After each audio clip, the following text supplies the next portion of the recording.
स्त्रियां संभवतः सैरंदरी थीं, सौंदर्य और श्रृंगार की सहायक। उन्होंने अंदर आते ही हमें स्नान करने को कहा।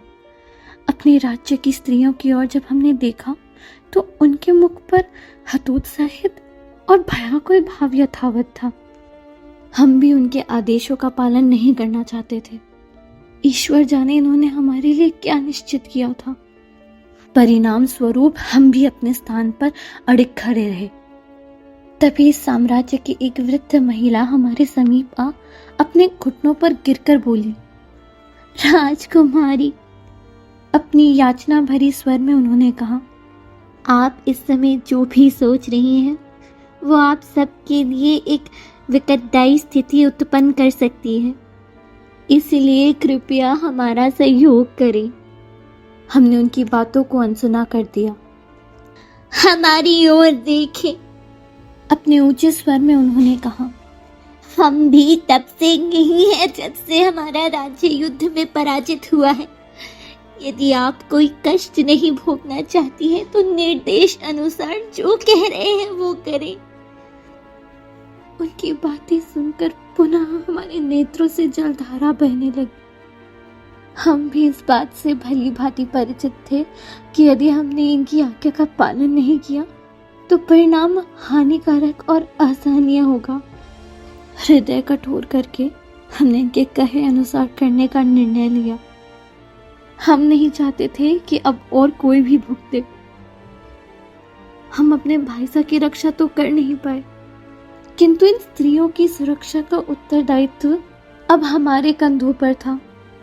हमारी भावनाओं और स्मृतियों पर अंकुश लगाकर हमने सहनशील रहने का निर्णय लिया।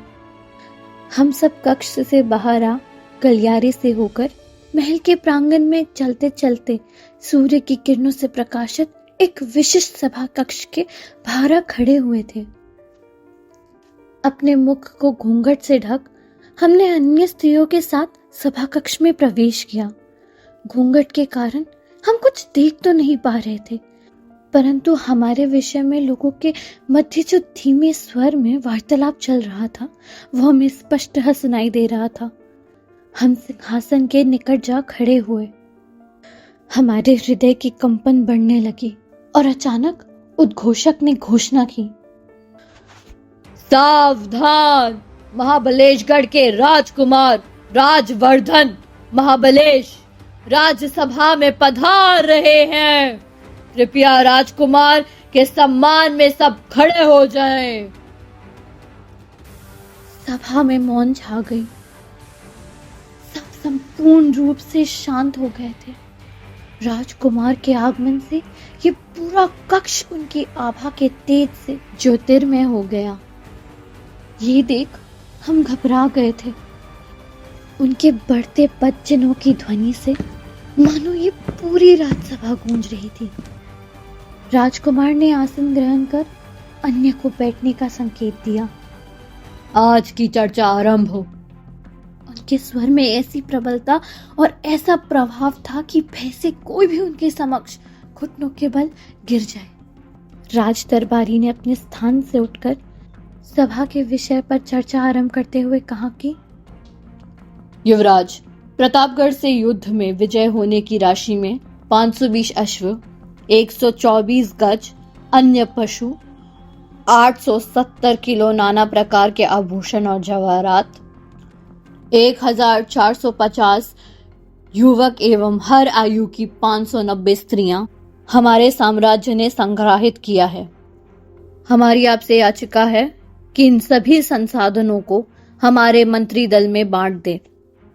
यह सुनकर हमारी घबराहट बढ़ने लगी। इस सभा में हमारे राज्य का बंटवारा हो रहा था, हमारे प्रतापगढ़ का। नवयुवकों को कल तक सेना में प्रवेश करवा उनका सैन्य अभ्यास प्रारंभ किया जाए। अश्व, हाथी और अन्य पशुओं को हमारे पशु सेना में दाखिल करें। आभूषणों व जवाहरातों को राज स्त्रियों में बांटा जाए और जो शेष है उन्हें लेखाकारों में बांट दें। और स्त्रियां, युवराज, हमने साहस के साथ हस्तक्षेप किया, जिस कारण हमारे समक्ष खड़ी एक स्त्री ने हमारा हाथ कसकर पकड़ लिया।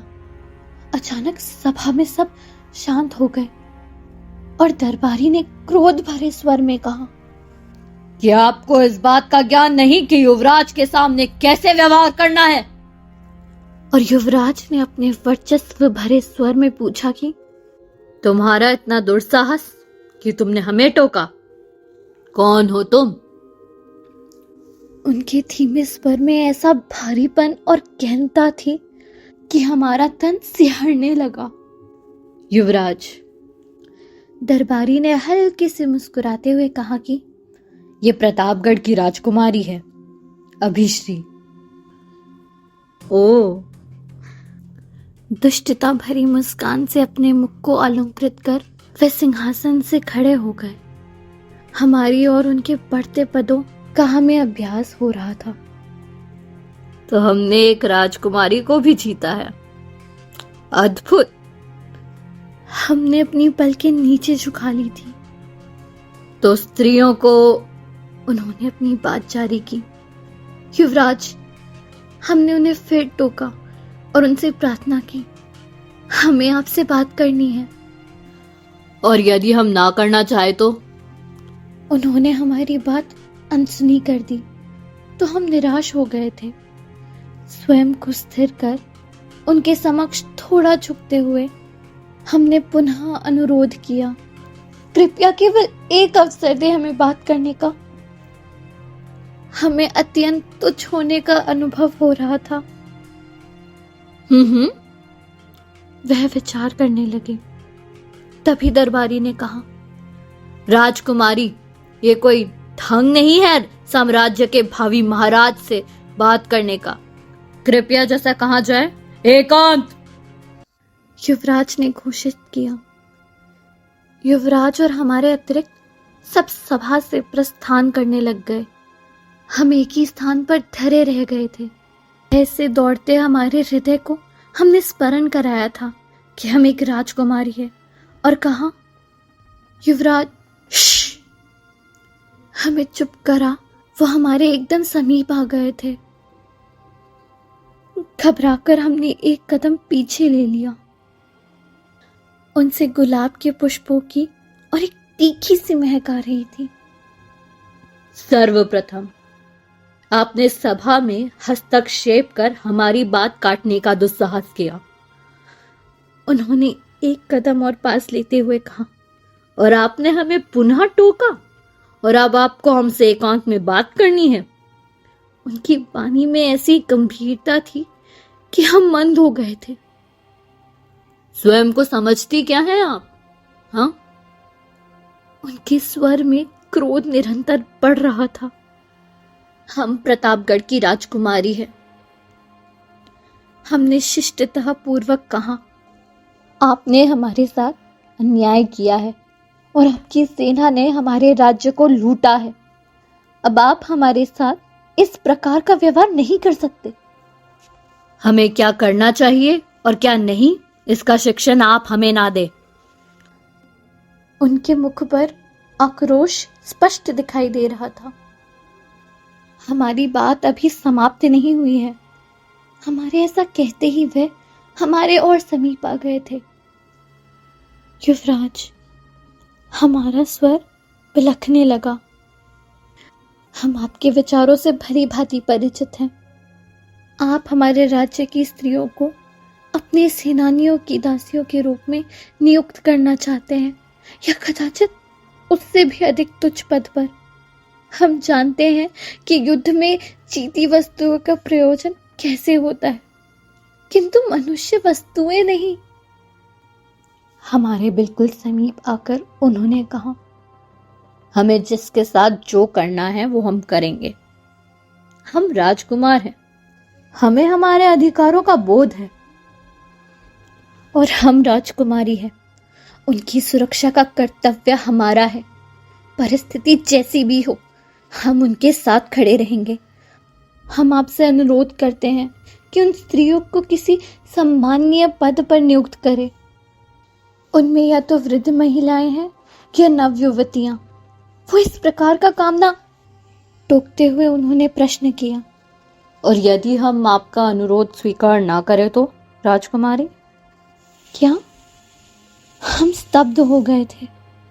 हम कह रहे कि हम आपकी बात ना माने तो? आप होती कौन है हमें ये बताने वाली कि हमें क्या करना चाहिए और क्या नहीं? वे क्रोधित लग रहे थे, तो हमने शांत होने का निर्णय लिया। युवराज, हम आपको बता नहीं रहे हैं, हम तो केवल आपसे विनती कर रहे हैं कि इन स्त्रियों के साथ कुछ भी अनुचित ना करें। ये बात हमारे राज्य या किसी के विषय में नहीं है, ये केवल उन स्त्रियों के बारे में है। वो ये अन्याय सह नहीं पाएंगी। हम प्रबल हैं, किंतु वो। आप शक्तिशाली हैं? उन्होंने हमसे पूछा। तो बताइए, आप उनके लिए क्या कर सकती हैं? कुछ भी, हमने तत्काल उत्तर दिया। उचित है, हम उनके साथ उत्तम व्यवहार करेंगे, किंतु आपके साथ नहीं।